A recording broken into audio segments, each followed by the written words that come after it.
안녕하십니까. 이번 시간에는 교과서 208쪽 조선시대 문학갈래인 시조에 대해서 알아볼 텐데요. 성산문의 수양산을 바라보며, 그리고 계랑의 이황후 흙불일체, 그리고 작자 미산의 사설시조 창을 내고자 하는 부분을 공부할 예정입니다. 오늘도 역시 팅커벨과 함께 수업을 하겠습니다. 안녕!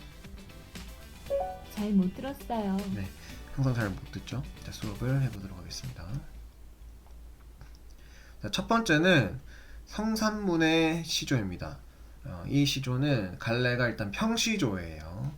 초장, 중장, 종장 이렇게 되어 있고, 시기는 조선 전기가 되겠습니다.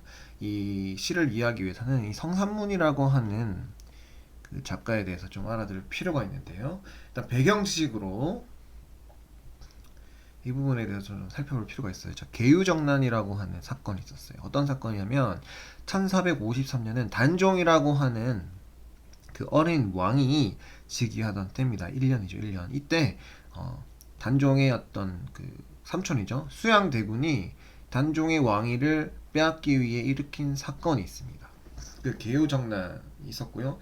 그로부터 3년 뒤에 단종을 다시 왕위로 복위하기 위해서 이 6사람의 그 충신이 있었어요. 근데 사육신이라고 하는 거 봐서는 죽을 사, 이런 그 단종 복위 운동을 하면서 죽었던 충신들이 있었겠죠. 그래서 이 사육신 중에 성산문이 지은 시조다라고 보시면 되겠고요.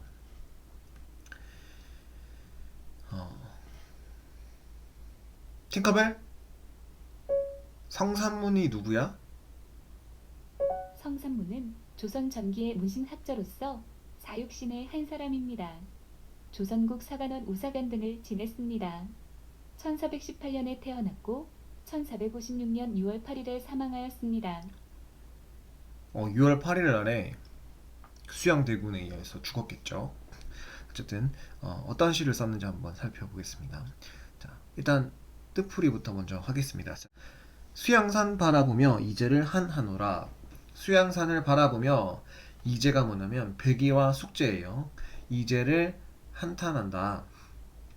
줄여 죽을 진들 채미도 하는 것과, 자, 이 앞에 생략된 말이라고 볼 수 있어요. 자, 차라리라는 말이 있다고 보고, 차라리 굶주려 죽을지언정 고사리를 캐어 먹어서야 되겠는가. 자, 비록에 푸셋 것인들 기뉘 따해 놨다니, 비록 산에 자라는 풀이라고 한들 그것이 누구 땅에서 났는가입니다. 초장부터 먼저 보겠습니다. 자, 수양산 바라보며 이제는 배기와 숙제를 가리킵니다. 그러면 이에 대한 또 배경 지식이 뒤에 교과서에 있습니다. 이 부분을 먼저 보겠습니다. 자, 배기와 숙제는 본래 은나라 고죽국의 왕자였어요. 아버지가 죽은 뒤에 서로 후계자가 되기를 사양했어요. 안 하겠다 해서 나라를 떠났어요. 그 무렵 은나라 주왕이 폭정을 일삼자 그 신하였던 무왕이 그를 정벌하려고 하였습니다. 배기와 숙제는 무왕의 행위가 인의에 위배되는 것이라 하여서 이를 반대했어요. 그래서 무왕은 근데 새 왕조를 일으켜버렸어요. 그러자 두 사람은 주나라의 곡식을 먹기를 거부했어요. 무왕이 세운 나라가 주나라가 되겠죠. 수양산에 들어가서 고사리를 캐어 먹고 지내다가 굶어 죽었다 해서 배기와 숙제를 생각하면은 충절과 지조를 높이 산 인물이다라고 할 수 있는데, 이렇게 그 배기 숙제라고 하는 것은 이제 중국의 고사를 인용했다 하는 거 일단 아셔야 되고요. 자, 이런 충절과 지조의 그 대표적인 인물이라고 할 수 있는 이제를 어떻게 한다고 했어요? 한하노라. 자, 한이라고 하는 것은 한탄한다라고 하는 겁니다. 이상하지 않나요? 화자는 이런 이제를 보고 한탄하는 정서를 표현하고 있어요. 뭔가 일반적 상식을 뒤엎는 표현을 하고 있죠. 자, 왜 그럴까요? 자, 일단 중장을 보면은 줄여 죽을진들 차라리 굶주려 죽을진 등 채미도 하는 것과 채미는 고사리를 캐어 먹는 거죠. 하는 것과는 이제 서리법과 영탄법이 쓰였다 볼 수 있습니다. 이 채미라고 하는 것은 고사리를 캐어 먹는데 차라리 죽을지언정 고사리를 캐어 먹어서 되는가라고 그 이제의 행위에 대해서 비판을 하고 있어요. 왜냐 종작에 나와 있습니다. 비록 푸셋 거실 이게 뭐냐면 그 산에 자라는 푸성기입니다. 푸성기 그냥 풀이죠. 그런 것들이라 한들 그것이 누구 땅에서 낳는가 해서 이 누구 땅이겠습니까? 그렇죠. 일단 주나라 무왕을 가리키는 거겠죠. 일단 뉘는 무왕에 낳는데 거기 나는 그 고사리도 케어 먹어서 되겠는가 하면서 이제 비판을 하는 겁니다. 그러면 이 충절과 지조의 그 대표적인 인물이라고 하는 이제보다 본인인 성산문이 어떻다 더 높은 더 굳은 저리를 지녔음을 강조하는 거겠죠. 그죠? 그래서 다시 이 시를 보면은 지금 노란색 경광펜 쳐진 부분이 중의적 표현으로 쓰인 것을 알 수 있습니다. 자, 수양산은 일단 이제가 은거하던 산이에요. 중국에 이제가 은거하던 산이고요. 수양대군이라고 말했지 않습니까? 그래서 수양산은 수양대군을 의미하기도 한다. 채미는 뭐다? 첫 번째는 고사리를 캐어 먹음이고 성산문의 입장에서는 수양대군이 주는 녹봉을 받는 거죠. 그죠? 그래서 수양대군이 주는 녹을 받는 것을 얘기합니다. 그래서 뉘는 또 어떤 의미가 있겠습니까? 첫 번째는 주나라의 무왕이었다면 그렇죠. 수양대군이라고 할 수 있겠습니다. 그래서 이 시는 죽음을 각오한 굳은 저리와 지조를 노래한 시고요. 이제라고 하는 충절과 지조의 어떤 대표적인 인물을 비판하면서 자신이 이런 백의와 숙제보다 더 굳은 저리를 지녔다라고 하는 것을 강조하는 표현을 했습니다. 일반적 상식을 뒤엎는 표현을 썼다는 것이 또 중요한 거겠죠. 네, 두 번째 배우게 될 시는 계랑이라고 하는 조선 중기의 기생이 쓴 평시조입니다. 조선 전기의 시는 보통 양반들이 썼다면 조선 중기로 오면서 작자층이 기생이나 평민층으로 확대되는 경향을 보입니다. 일단 계랑에 대해서 살펴보겠습니다. 자, 팅커벨, 계랑이 누구야? 켈랑은 싱가포르 센트럴 리전의 동쪽에 위치한 계획 도시입니다. 제가 발음을 잘못했네요. 특히 팅커벨, 모두와 더불어 계랑이 누구야? 잘 못 들었어요. 뭐야? 팅커벨, 계랑이 누구야? 계랑리는 경기도 화성시 정남면에 위치한 대한민국의 리입니다. 자, 설명하겠습니다. 계랑은 검은고나 노래, 시 이런 것들이 다 뛰어나서 당대에 큰 명성을 얻은 기생이라고 합니다. 그래서 황진이와 더불어서 시조계의 거의 셀럽이라고 보시면 되겠습니다. 시 작품을 한번 볼까요? 자, 초장, 중장, 종장 해석을 하면서 보겠습니다. 이화우 흩뿌릴째 울며 잡고 이별한 님. 이화우라고 하는 것은 배꽃이 비처럼 이렇게 떨어지는 거죠. 그래서 그 비처럼 흩날리던 때에 울며 잡고 이별한, 손잡고 이별한 님. 추풍낙엽이라고 하는 것은 가을 바람에 떨어지는 낙엽이죠. 그것에 저도 날 생각는가, 임도 나를 생각하고 계실까, 천리에 외로운 꿈만 오락가락 하놈에. 천리길 외로운 꿈만 오락가락 하는구나 라는 겁니다. 자, 이화우라고 하는 것은 말씀드렸듯이 비오듯 떨어지는 백꽃을 얘기하는 겁니다. 자, 팅커벨, 백꽃이 뭐야? 백꽃은 배나무는 돌배나무의 재배종으로 한국, 중국, 일본 등지에 분포하는 낙엽 화렵소 교목입니다. 백꽃의 꽃말은 연모입니다. 이화가 백꽃이거든요. 그래서 공교롭게도 이화의 꽃말이 연모라고 했어요. 사랑한다, 막 이런 거거든요. 그래서 아마 이것까지 염두에 둬서 쓰지 않았나 하는 생각이고, 일단 그 백꽃이라고 하는 것을 봤을 때는 이 계절적인 배경을 알 수 있어요. 이화를 보고 이 봄이라고 하는 계절을 알 수 있어요. 그리고 비기 때문에 하강적 이미지겠죠. 그렇죠? 하강적 이미지를 나타내고, 상황은 이별의 상황을 알 수 있습니다. 그렇죠? 그래서 하강적 이미지를 써서 뭔가 이별의 상황을 나타냈다고 볼 수도 있고요. 자, 추풍낙엽이라고 했어요. 자, 중장에 가면 추풍낙엽이라 해서 가을바람에 떨어지는 나뭇잎이라고 했어요. 일단 계절적으로 가을이죠. 그래서 이 부분에서는 계절의 변화가 나타났고, 그리고 시간의 흐름도 나타났다고 볼 수 있습니다. 그래서 봄에서 가을이라고 하는 시간의 흐름이 나타났고, 그리고 추풍 낙엽이죠. 떨어질 낙이라고 해서 이건 역시 어떤 이미지다?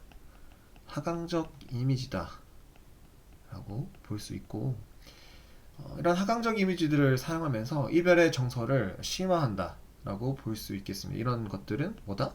이별의 정서를 심화한다 하는 거 알아두시면 되겠습니다. 그리고 이 천리라고 하는 시어는 두 가지 뜻이 있습니다. 천리라고 하는 것은 일단 인과 떨어진 공간적이고 또 물리적인 거리라고 할 수 있겠죠. 그래서 인과 떨어진 공간적, 물리적 거리감을 나타내는 시어이기도 하고, 그리고 이런 것들이 또 이별로 인한 인과의 심적인 거리라고도 할 수 있어요. 그래서 적으면 이별로 인한 인과의 심적인 거리감, 뭐 이렇게 쓸 수 있겠습니다. 그리고 외로운 꽃만이라고 해서 이 외로운이라고 하는 시어가 나타났죠. 이것은 화자의 정서가 직접 표출된 겁니다. 그렇죠? 오락가락한다 해서 화자가 임을 매우 그리워한다, 그리고 외로워한다라는 것을 알 수 있습니다.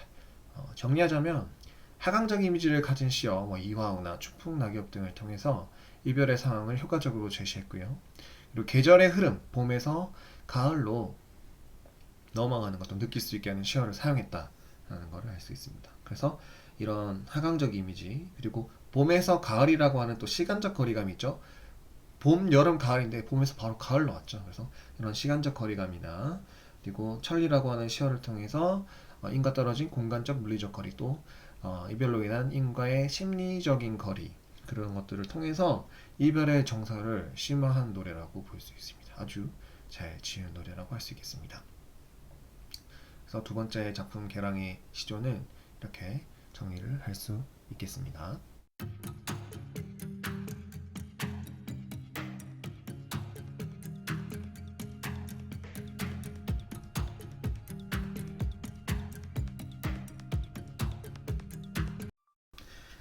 자, 세 번째 작품은 작자 미상입니다. 그리고 갈래는 사설 시조가 되겠습니다.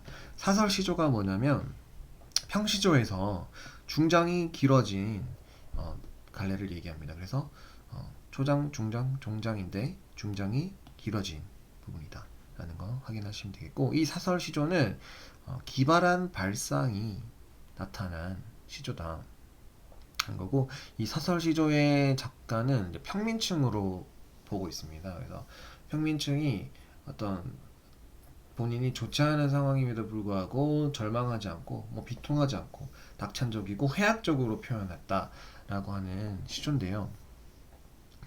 먼저 이 시조를 해석을 먼저 해보겠습니다. 창내고자, 창내고자, 이내 가슴에 창내고자. 자, 창내고자라고 하는 것은 창을 내고 싶구나, 창을 내고 싶구나, 이 내 가슴에 창을 내고 싶구나. 중장 부분은 고모장지, 세살장지, 들장지, 열장지입니다. 이것이 뭐냐면 창문의 종류예요. 이것은 창문의 종류고요.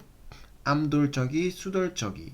이게 뭐냐면 암톨적이, 수톨적이라고 해서 그 경첩이에요, 경첩. 그래서 암수 이렇게 한 개가 세트로 돼서 경첩이 만들어지는 거고, 배목걸세 이건 이제 문고리 세가 되는 거고, 크나큰 장도리로 뚱딱 음성 상징 겁니다. 뚝딱 박아서 이내 가슴에 창을 내고 싶구나라는 거고요. 이따감 하 답답할 때면 여다져 볼까 하노라. 이따금 너무 답답할 때면 여다다 열고 닫아 볼까 하노라, 이런 뜻입니다. 자, 일단 뭐 세부적으로 살펴보겠습니다. 창을 내고자 이내 가슴 창을 내고자. 구조가 보이죠? 어떤 구조라고 보죠 이것을? 자, A, B, A죠. 그죠? 똑같은 A 부분 그리고 B. 그래서 이것을 A, B, A 구조를 썼다고 봅니다. 이거 반복법이죠. AA 구조를 쓰면 어떤 효과가 있죠? 그쵸? 정서를 강조하는 효과가 있고 운율을 형성하는 효과가 있습니다. 그래서 창을 내고 싶다, 창을 만들고 싶다, 이런 겁니다. 왜? 생각을 해봐야겠죠. 했더니 중장에서는 뭐라고 얘기하냐면 고모장지, 세살장지, 들장지, 열장지, 이것을 뭐라고 그랬죠 제가? 그렇죠, 창문의 종류죠. 이것을 열거하죠. 열거, 나열 또는 열거라고 합니다.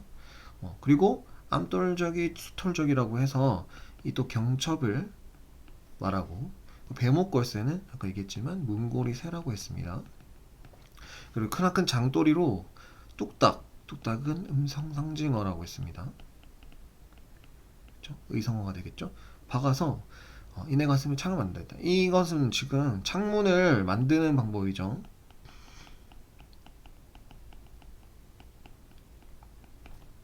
그래서 창문의 종류나 뭐 재료 이런 것들을 나열했고, 그리고 우리 같은 경우에는 지금 이게 되게 생소하지만 당시 사람들에겐 일상적인 사물이지 않겠습니까? 그래서 일상적인 사물을 열거하고 있습니다. 네. 그래서 무엇을 말하고자 하나? 그래서 뭐해? 그래서 왜 이런 것들을 열거하지? 이따금 너무 답답할 때, 자, 본인의 그 정서가 나왔죠. 답답할 때면 열고 닫고 하고 싶다라는 겁니다. 그래서 말하고자 하는 것은 결국은 답답함을 해소하기 위해서 창을 만들고 싶다라는 거죠. 이해하시겠습니까? 그래서 이런 일상적인 사물을 열거함으로써 일단 첫 번째는 친숙함을 준다. 우리에겐 친숙함 주지 못하지만 당시 사람들에겐 친숙함을 주겠죠. 그리고 답답함을 강조한다. 그래서 이러한 창문을 만들어서 구체적 소재를 나열해서 화자의 답답한 심정을 강조하면서 창문을 만들고, 이런 것을 열고 닫고 하고 싶다 라고 해서 답답함을 해소하고 싶다 라고 표현한 거고요. 이것은 불가능한 해결책이죠. 사실은 이게 왜 중요하냐면 모의고사 이런 말 자주 나옵니다. 불가능한 해결책을 통해서 삶의 애환, 본인의 답답함을 달래고 싶은 화자의 심정을 노래했다 라고 정리를 할 수 있겠습니다. 이런 비애와 고통을 또 웃음을 통해서 극복하려고 하는 해학적인 모습과 낙천적인 모습을 볼 수 있는 사설 시조라고 할 수 있고요. 이 시조는 모의고사에 자주 나오는 시조이기 때문에 잘 알아둘 필요가 있습니다.